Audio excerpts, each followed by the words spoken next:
Pea gravel versus stone for a French drain.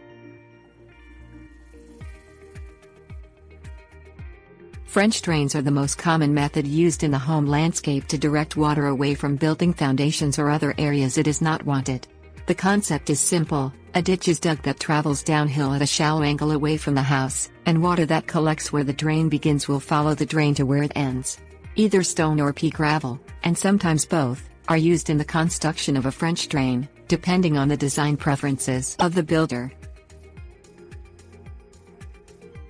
Using pea gravel.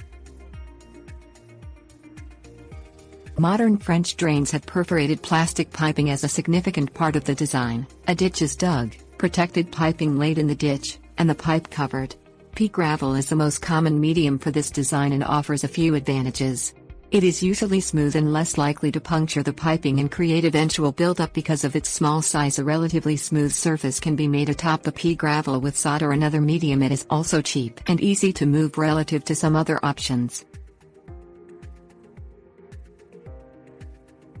Using stone. Traditionally, French drains do not involve a pipe at all, and a ditch is simply filled with coarse stone to allow water to flow through. This method is effective, and larger stone is preferable as larger stones allow more space between each other for water to drain through. In the long run, large stone may last longer than a pipe system, and is easier to repair if the drain becomes clogged. However, relative to modern French drains, these drains are sometimes considered unsightly or dangerous in landscapes, as the large stone drain must be left open. Covering this type of drain with dirt or sod will easily lead to clogging.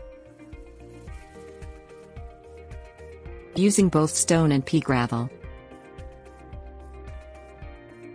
Though more expensive, complicated, and time-consuming, using both pea gravel and stone together is one of the best ways to form a French drain. Pea gravel is laid first, then your pipe. Being careful not to injure the pipe, drain layers form a layer of larger stone on top of the pipe, then finish with a layer of pea gravel. The large stone on the bottom helps give maximum drainage, while the smaller pea gravel on top makes laying sod over the drain possible. Considerations. If time and money are scarce, an old-style French drain, with large stones, is probably best. Though the drain itself will remain visible in your yard, there are many ways to give the drain aesthetic appeal. All in all, the process will be much quicker and significantly cheaper, though the right stone may be hard to find and the actual labor involved may be more strenuous. Pea gravel, on the other hand, is very easy to find in appropriate quantities, but the added complications of the pipe and sod can make this method seem more trouble than it's worth, unless you really want your drain to remain invisible.